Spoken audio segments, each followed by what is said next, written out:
a little bit about myself. Grew up on a farm in Wyoming and joined the Navy right out of high school. You see some fun Navy stuff behind me. Graduated from the Naval Academy, so I took an unconventional route to software and retail and CPG. And after I left the Navy, I found at the time a small company called GoSpotCheck, and this month it turns out I've been there 10 years. And like I said, it's been an interesting journey, an unconventional one, and I've learned a lot along the way. I started in software. My first civilian job was actually with a technology company here in Colorado. Started out as an account manager, a sales rep there, and kind of found my calling in sales, and did that for about 5 years, building and working with sales teams. And then, like I said, found GoSpotCheck. Started with them 10 years ago this month, and was the 20th employee, right around the 20th employee in that little fast-growing startup here in Denver. And joined and had a great opportunity to work with a lot of beer, wine, and spirits companies, CPG companies, retailers, facility management companies, all sorts of good things. So it's been a fun ride so far.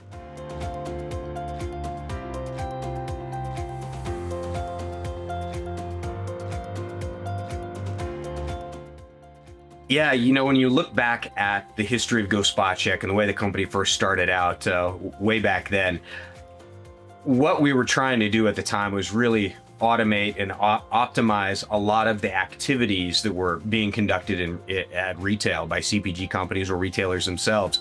And most of the time what was happening was, pen and paper. The real advanced folks, 10 years ago, were starting to use spreadsheets on their phones and things like that. And so we took this approach of, hey, we want to help the humans on the front line actually speed up that process and provide structure around what was an inherently unstructured process. And so we kind of arrived at this concept of almost a survey tool on steroids, and worked fantastically. Had a lot of traction in the very early years. A lot of people adopted the platform, and then over time, our customers said, "Hey, wow, we find ourselves taking a lot of pictures within the GoSpotCheck application, and what if the picture actually did more of the work for us?" And I know we'll get to that, but that was really kind of our entry point into image recognition, artificial intelligence, and further optimizing the role of the human in the front line.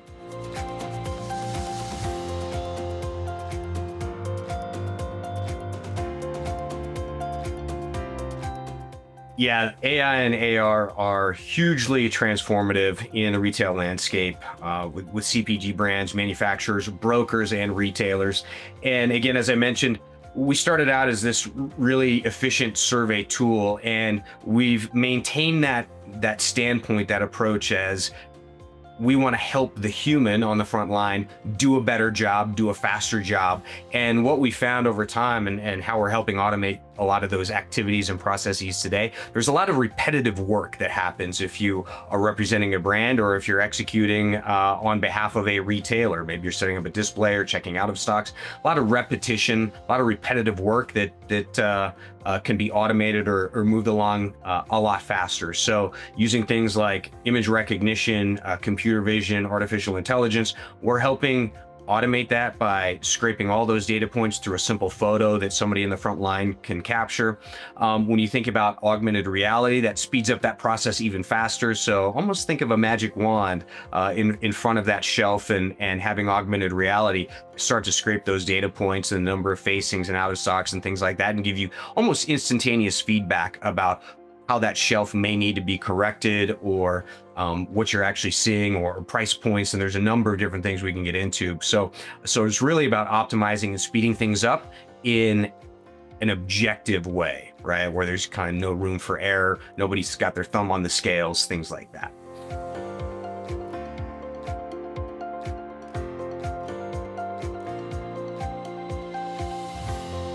Yeah, so when you think about the process of actually, if you've ever been, and I know you have, Matt, but for our listeners, if you've ever taken the time to be out at retail and look at a shelf or a display or an end cap, and think about auditing every single facing or every single placement of a product there, and understand, okay, is this are these Reese cups in the right shelf in the right position, and are they adjacent to the next correct product? Are we brand blocked? There's a whole lot of thought that goes into that. And when you're working with somebody really experienced, they've done it enough that they can kind of look at something and pick out the things that may be right or may be wrong.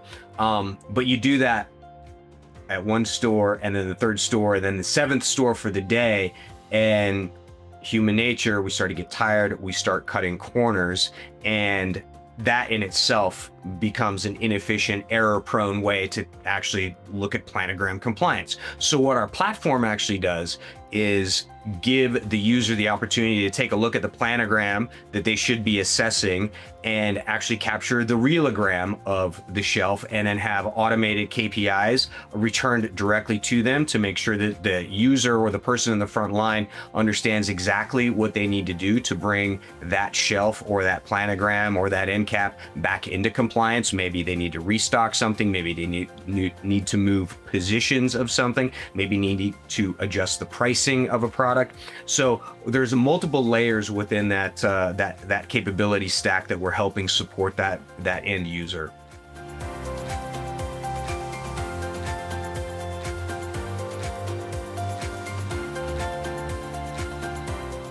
Yeah, Pic&Plan is really awesome. One of the things that we learned over time supporting our CPG customers and our retail customers is that depending on the store, depending on the region, depending on the end cap or the in-aisle planograms, the category captains, that's great. They're probably generating planograms, and maybe the store is generating the planograms. Maybe they've got a whole planogram program that they're doing this stuff at scale with. But that only applies to certain companies and certain channels, right? And so what we found was for companies or brands that weren't the category captain, access to those digital planograms became very difficult. And in some cases, especially in the independent channel, if you're thinking about convenience stores or things like that, there may not even be a planogram. Never mind if you're thinking about the different types of formats, large formats, different shelf sets, flex space. There's all these permutations that can start to happen.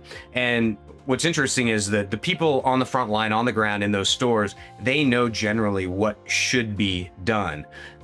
So enter Pic&Plan, and what that does is actually enable the user to set the perfect shelf for that store or for that region or for that channel, and then simply take a picture using GoSpotCheck.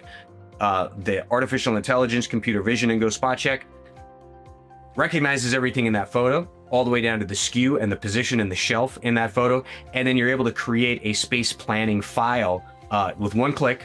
Touch the button, and now you have a space planning file that then you can share across maybe to another region or another channel that may be looking at the same set of things. But more importantly, once you've got that space planning file created, you can then use that as the basis of comparison and compliance for all other photos that may be taken at that store or within that channel or chain or region, etc. So it's really a game changer in terms of time savings, and then understanding compliance at the planogram level or at the assortment level, even across all those outlets.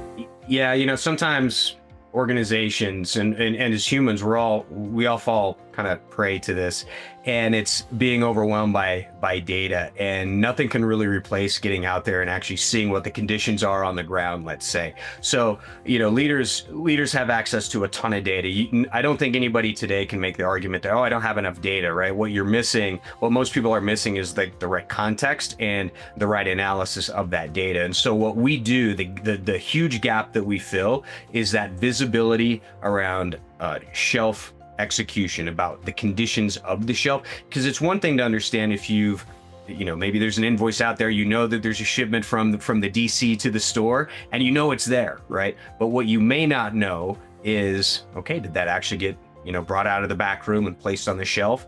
You don't necessarily see that unless you can go there or unless you can see a picture of that. So one of the critical things that we do is help leaders understand the condition of the shelf through a photo, through intelligence from that photo, all in real time, so they can take proactive steps to make corrections if the expected products aren't actually on the shelf. That way they don't have to wait to look at sales data or syndicated data to say, oh, something's wrong. They can actually see it and direct their teams to take action in real time.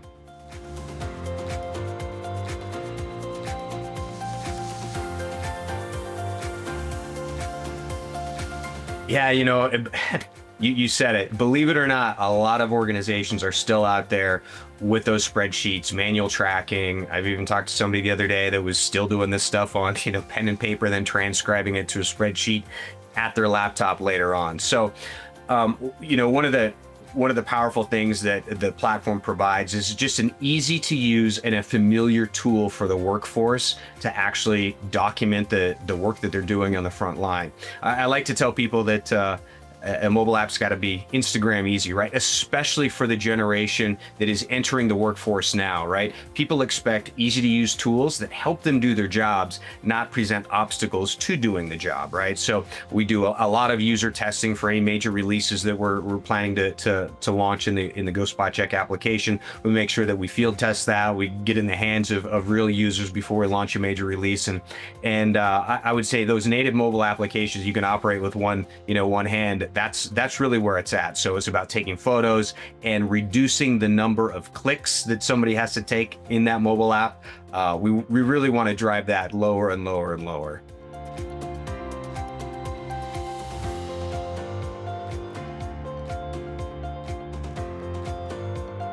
Yeah, it's the challenge of working at retail.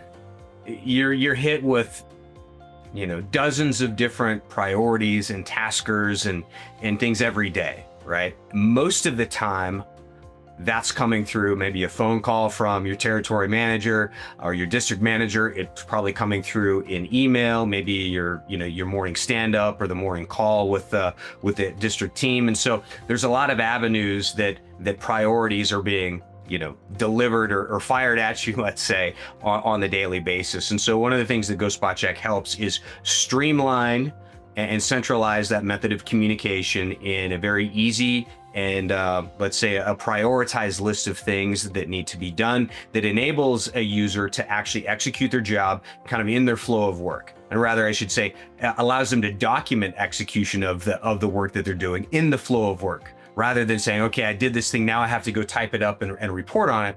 GoSpotCheck makes it easy for that user to literally document, by photos or simple Q&A as they go. And it's, when I think about things beyond the photo, right? Contextual information that leadership may want to know from maybe the store manager or the manager on duty. It really does allow them to just do that in the flow of work, answer simple questions, and then it gets launched up to HQ, and then they can move on to the next thing on their priority list. A lot of the things that we're seeing, a lot of the benefits that we're seeing with our store operations leads, we're cutting down the time that they're actually spending collecting data. We're cutting that time by at least 75% and enabling them to really focus on what's important. And it's not collecting data, it's actually doing the operations of the store and managing their teams.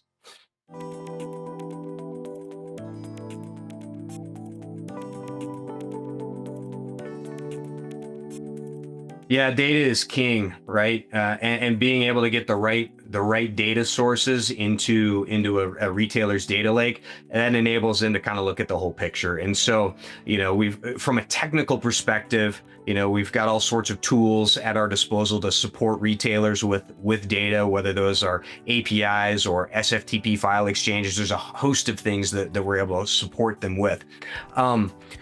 One of the things that we see retailers doing is starting to look at things at the store level and all the way down to the category and maybe even the product level itself, and then merging that data with, okay, what are our weekly scans? What are our daily scans on these products? And they're able to do that.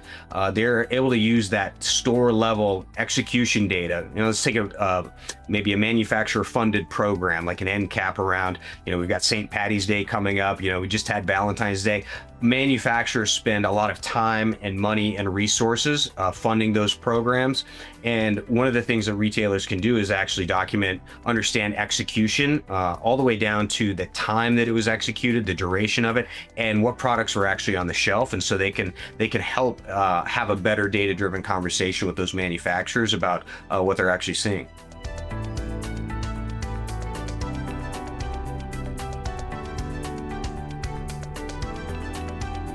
So I call it the foundational layer of data. As we've talked a little bit today, we think about big data sources, syndicated data. We think about sales data or depletion data, what's actually being scanned out at the register, right?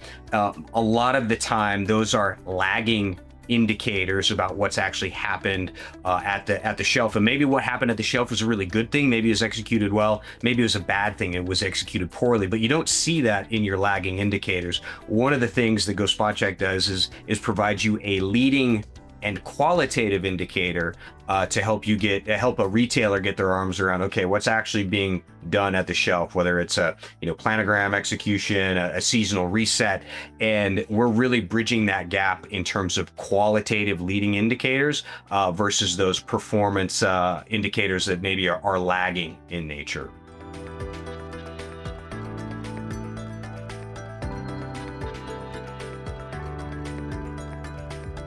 Yeah, those pricing surveys are a killer. For retailers, for CPG brands, it's very prevalent in beer, wine, and spirits. They're looking at pricing surveys, sometimes monthly, sometimes quarterly.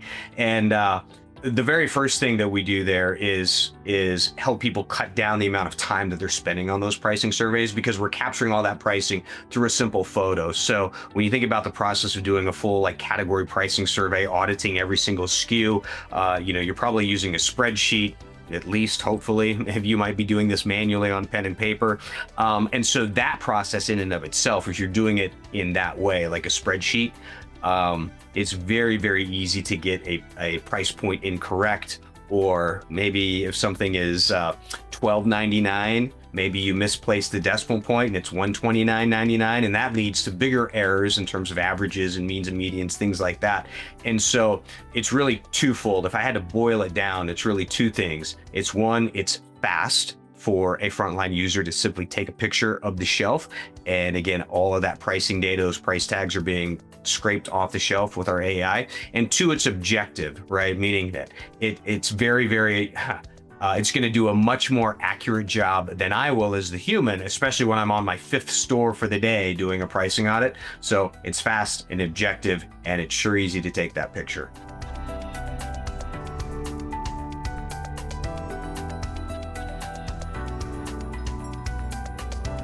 So I'm going to go in the Wayback Machine here for a second. And, I think back to maybe some of the first months that I was on board at GoSpotCheck. And we decided on this kind of concept that we needed to be able to explain the app and explain what it does to your grandmother, right? And so if you could do that and do it reliably, we knew we were onto something. And one of the first challenges we had at the time, and this is 10 years ago, is that there were still a lot of people, if you remember back then, a lot of people on flip phones.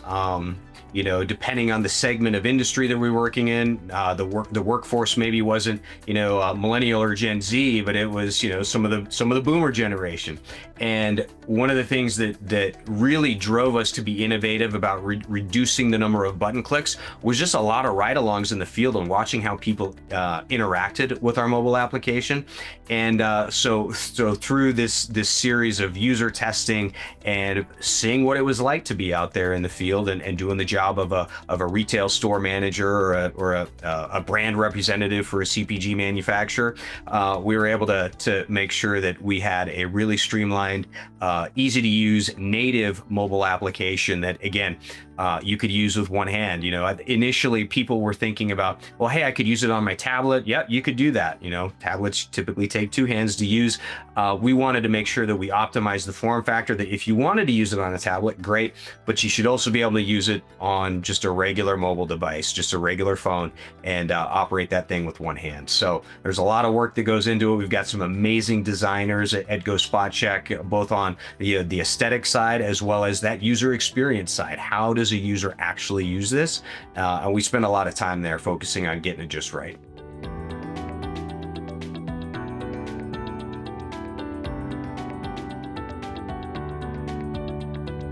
Yeah, you nailed it. I mean, that's the name of the game, right? Like brand standards, like executing to brand standards, and knowing that a one size fits all approach doesn't necessarily get the job done.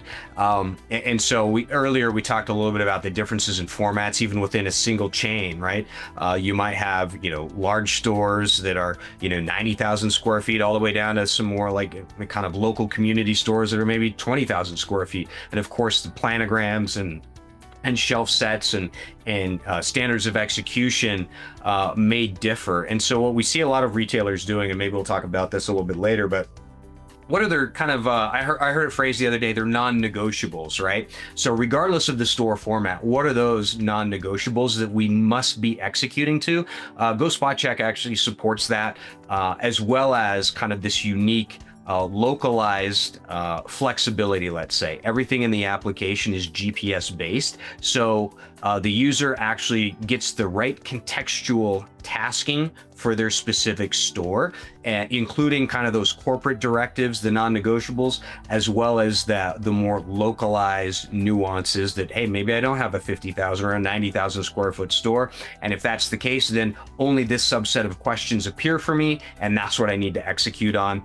When I take a picture of the shelf set, I see the planograms that are relevant to my store or my store format, and I don't have to worry about the big 32-foot set that you might find in one of the big box stores, in a different territory.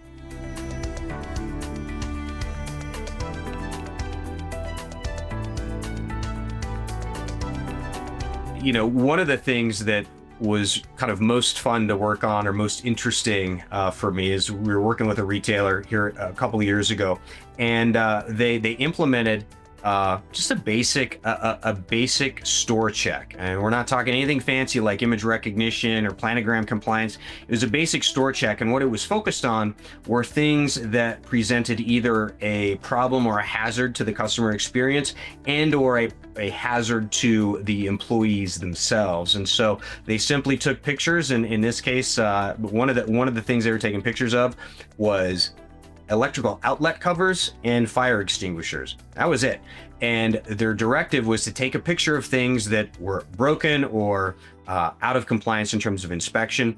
And what they were able to do, and what we were able to do for them, is all of those things that were non-compliant were aggregated and shared at the regional level with the regional maintenance department, who for the first time actually had a comprehensive aggregated look at some of the maintenance issues that were going on in these stores. And they're actually able to budget effectively for it and then take action to correct those. And the result was a huge benefit for the retailer. They experienced way fewer OSHA complaints and OSHA compliance fines. So, I mean, that right there, the system paid for itself. But beyond that, it improved that customer experience, and they actually, and it improved the worker experience, because beyond the OSHA fines, once they started taking action on some of those issues that were cropping up at the store, a lot fewer workplace incidents and workers' compensation claims were filed. And so the ROI on this thing just went through the roof over just some basic stuff. They didn't even get fancy with AI and planogram compliance. It was just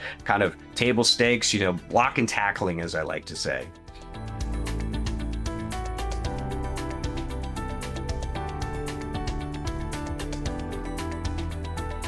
Yeah, great question. And I'll admit, a little biased here because I don't actually work in retail. I provide, technology to retailers, but I can share with you what I've seen. And there's really two main themes I think that really define the high performing ones from the rest. And the number one attribute really is adaptability and agility. A lot of times it's not the company with the biggest data set or the best marketing. It's really the companies that are agile and are able to adapt to the changing landscape. And one of the things that I refer back to often is the buy online, pick up in store. That was already a thing before COVID, let's say, but you saw that black swan event compress the innovation and the deployment of those types of programs. And in our work with retailers, the folks that were putting structured processes around that buy online, pick up in store, and iterating constantly on that to make improvements, those are the ones that we saw actually execute really well and mitigate some of the damaging effects of those events that you can't control. So that would be kind of my example for the first attribute, which is adaptability. And then the second piece that I think about is really about accurate, or maybe let's say contextual data utilization. And what I mean by that is I'm going to go kind of back to my Navy days. As a younger man, as a young officer, I had a mentor who told me, Mr. Knopp, what you have to do is get out on the deck plates to see what your men are up to and what's really going on. You can sit up in your quarters and find lots of reasons to look at data and do reports and write up all the things that your boss wants you to do, but nothing can quite replace getting out there and seeing what your men are up to. And I apply the same thing to retail, because it's very hard in retail to keep your eye on the ball at all times. And especially if you're an above store leader, you got a lot of stores to think about. You can't be everywhere at once. So how do you actually contextualize the data that you're receiving? And GoSpotCheck, this is a little bit biased again, but we feel a really important part of keeping your eye on the context and the conditions of what's going on in your stores. We help people be everywhere without having to be everywhere. And so that was really the second thing, is putting that context to the big data sets that they're seeing and examining.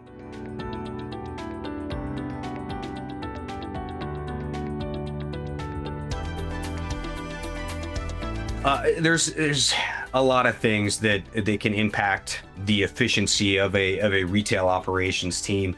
And again, we talked about one of them earlier: legacy process and procedures, old tools, pen and paper, spreadsheets, having to sit in the back room and type up a report for the boss or for the territory manager. All of those things that take you away from the flow of work lead to inefficiencies, right? Communication from headquarters to the store. Lots of inefficiencies happen there. Is this via email? Is it via text? Is it via my WhatsApp group? We've seen all sorts of things at GoSpotCheck in terms of how communication occurs.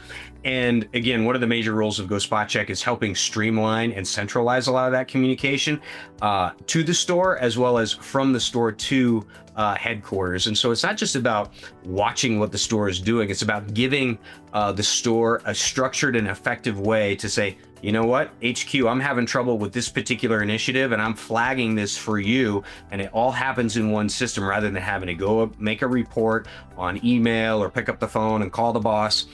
We can accommodate all those workflows and all those kind of jobs or processes within the GoSpotCheck platform and application. When you can take it a step further, right, and start thinking about photos and artificial intelligence, and we've talked about some of the major benefits of that, which is, it's got to be easy. AI is very quick. It's easy and quick to take a picture, and it's objective. It's going to be accurate, so you don't have to worry about, ooh, hey, did I do this right? When you're putting this out on the timeline in terms of how many stores I can do this accurately and effectively at versus AI is going to win every time. So those are some of the ways.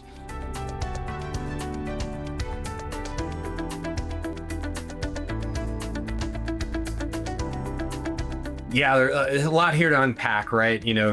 Unattended retail and the inventory tracking, the AI-driven automation. There's a lot of stuff here that is driving that retail landscape one way or the other. And so, what we focus really hard on at GoSpotCheck is more about the capability of the platform to augment and support the work of the human. And frankly, I think that's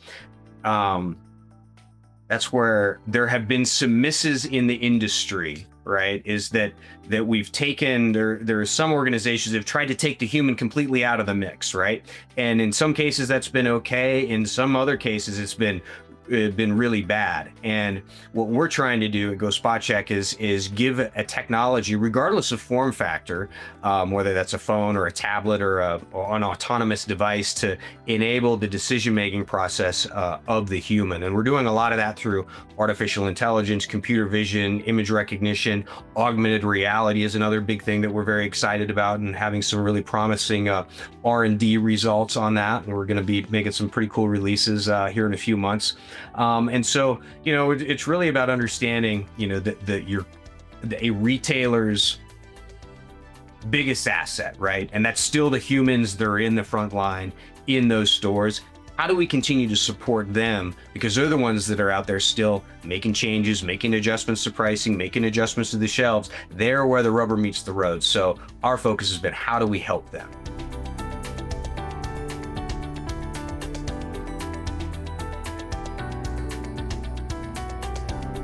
Yeah, so if you watch the Super Bowl, you probably saw the commercials. It's really the only reason I watch anymore is for the commercials. And one of the interesting things that we saw on those commercials, I think everybody saw the Ray-Bans that Meta has partnered with Ray-Ban to do those pretty cool sunglasses. And if you think back far enough, you probably remember when Google Glass came out, and those were really, really expensive. They were goofy looking, and they didn't work all that well.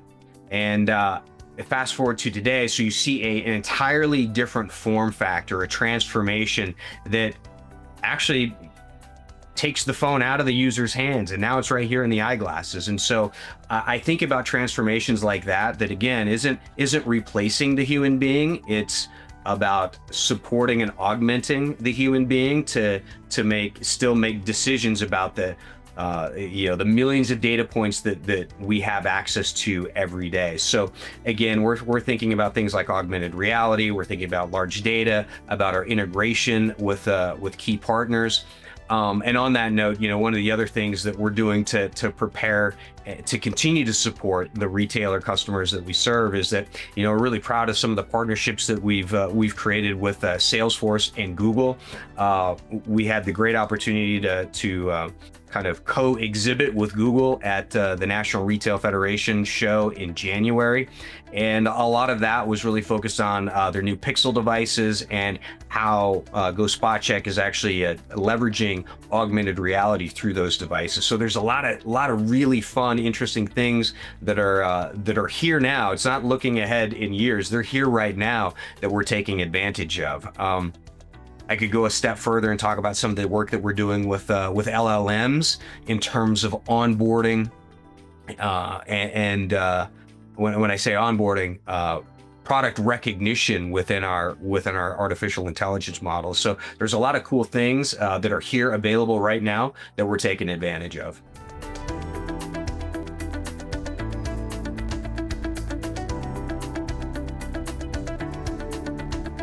Yeah, again, I'll really hammer home that point around. It's about we're taking that human first approach, and the pro-human approach in terms of how we're supporting the human with artificial intelligence, augmented reality, all the amazing technological advancements that we have today.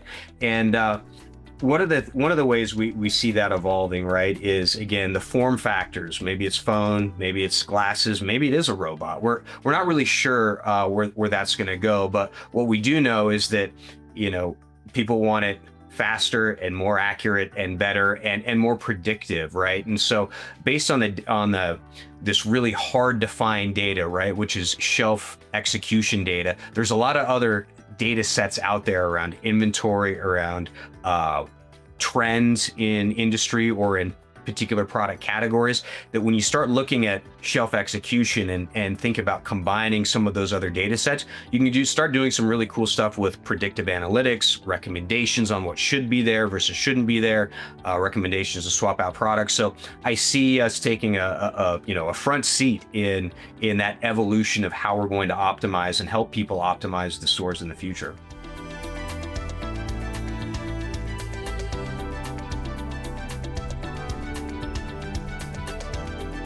Yeah, number one, I would say that we've talked about a lot of kind of futuristic, really cool stuff today. Artificial intelligence, automated planogram compliance. And so if you're thinking that maybe these tools aren't accessible to you, or this is going to be crazy expensive or something like that, I would say get rid of those thoughts. Come talk to us. You can find us online at GoSpotCheck.com. Find us at form.com, FORM.com. We have a fantastic marketing team and social media team. We're on LinkedIn, and we've got a ton of great content out there. But I'd encourage you, come talk to us, find us online, set up a demo. We do demos all the time for people, and we'd really love to help you solve some of those challenges.